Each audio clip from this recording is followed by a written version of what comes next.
E-learning with NUT Endomorder Science School, MENA.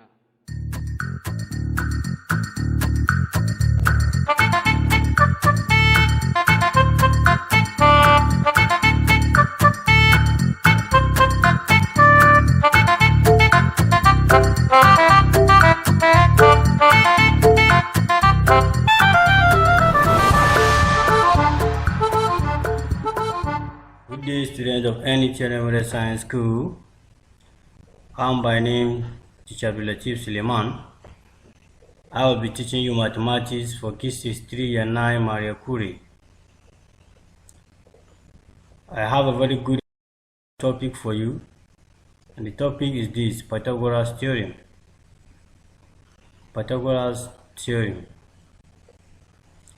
Now, Pythagoras theorem states that in a right angle triangle, the square of the hypotenuse is equal to the sum of the square of the other two sides.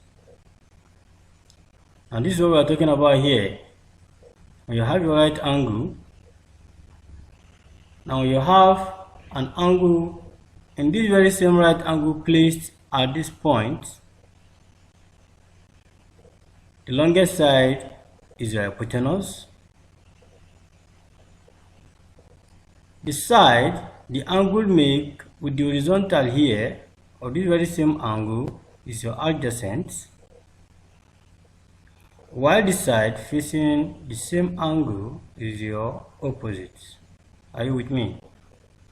So, you know what we're talking about here. You have the longest side hypotenuse, you have your opposite, and you have your adjacent, simply because you have your angle placed at this point. So the side facing the angle is your opposite. The side the angle forms with the horizontal is your adjacent, while the longest side is your hypotenuse. So from the above diagram, A is the opposite, that is side A is the opposite, side B is the adjacent, side C is the hypotenuse. So, this is what we want to talk about as far as this is concerned. From Pythagoras theorem, it says that the square of the hypotenuse, that is C, side C, is equal to the sum of the square of the other two sides. So the two sides are the opposite, which is side A, and the adjacent, which is side B. It can be presented mathematically as the longest side, which is the hypotenuse, the square of the longest side, is equal to the square of the opposite plus the square of the adjacent. Are we together? Okay. Now let's go ahead to an example we have here before you. Find the missing side in the diagram below. And here is the diagram. Where is the missing side? The longest side. What's the name of the longest side? Hypotenuse. Yes. The longest side is called the hypotenuse. Then you have 3 centimeters and you have 4 centimeters as other two sides. So before you solve this, what did you need to understand? What do you need to know as far as this very same solution is concerned? First of all, you are going to write out your formula. The square of the longest side is equal to the square of the fourth side plus the square of the second side. Are we together? So I write out my parameters, which is very, very important. My parameters are: what is the value that corresponds to my hypotenuse? Unknown, which is my x centimeter. What is the value of the side A? 3 centimeter. The value of side B? 4 centimeter. So what's going to be my substitution now? Now instead of C, I substitute for x, which is x squared, equals to, instead of A, I have my 3, which is 3 squared, plus, instead of B, I have 4 squared. Are we together? Okay, now how do we continue about this?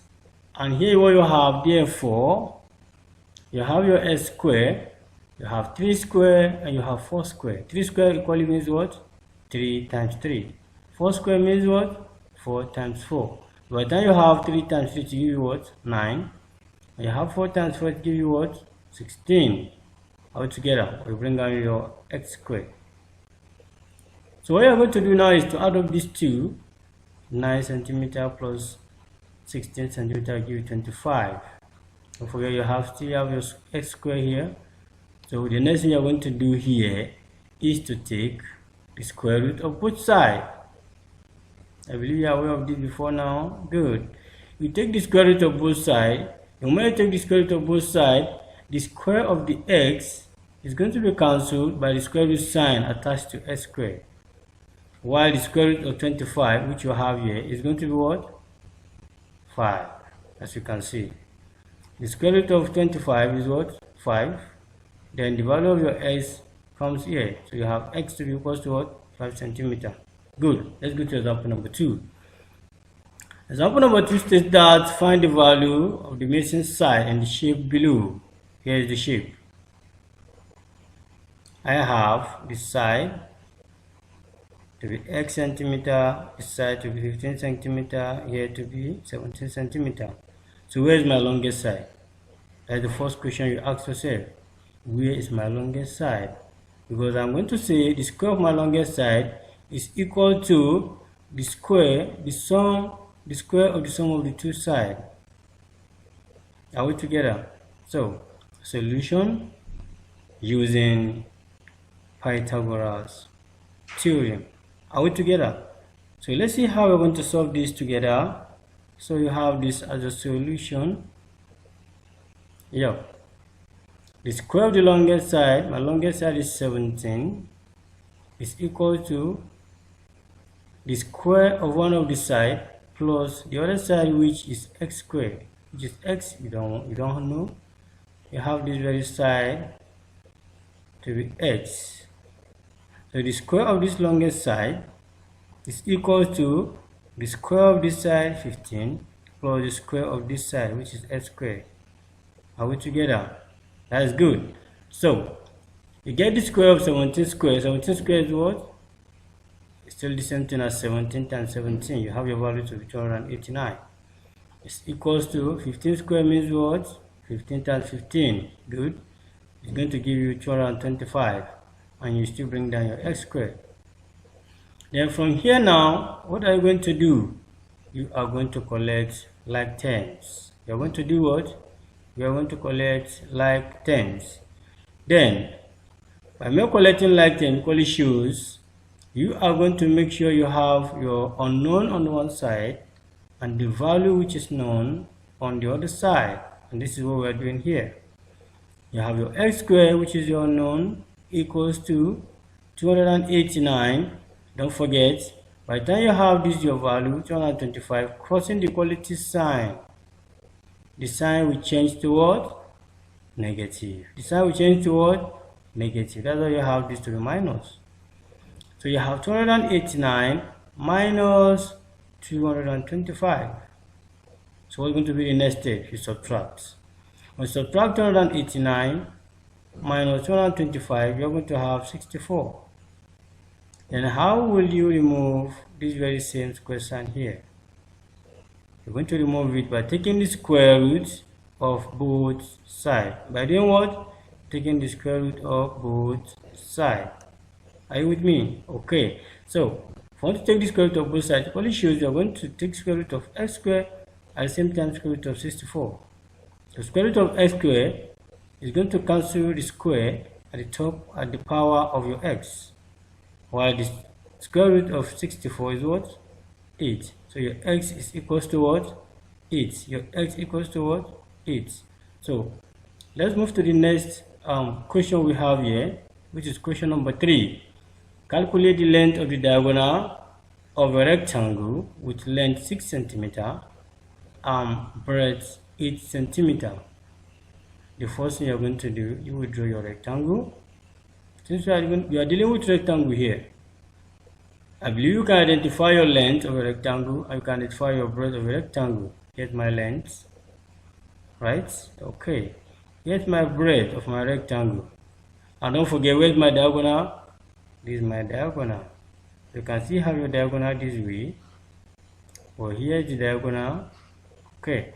So, by way of having this, you are going to apply Pythagoras theorem to still calculate the value of your x. Are we together? So how would you do this? Let's see the step. You're going to have the square of the longest side, which is x squared, is equals to the square of this very same side plus the square of the other side. Are we together? So after this, what will you do? You take the square, you take the value. 6 squared is giving you 36, 8 squared is giving you 64. So the next thing you're going to do is what? They are going to sum them together. You have 36 plus 64 to give you 100. So let's see the next thing to do. For you to remove this square sign, you are going to take the square root of both sides. Are we together? So, by the time you take the square root of both sides, you are going to be having this as the square root of x squared is equals to the square root of 100. Now see what is going to happen here. The square root sign will cancel the square you have here. You'll be left with x. While you have the square root of 100 to what? 10. And then your unit attached to it, 10 centimeters. So you have your answer to what? X equals to 10 centimeters. So this very same diagonal is going to be having a length of what? 10 centimeters. That's very, very good. So let's go to the next thing I have for you here, which is going to be your assignment. Your assignment is to calculate the value of the side W in the figure below. Here's my diagram. You calculate the value of the side W in the figure below. So at this point, we are going to draw a curtain for today. Thank you. God bless you. So long.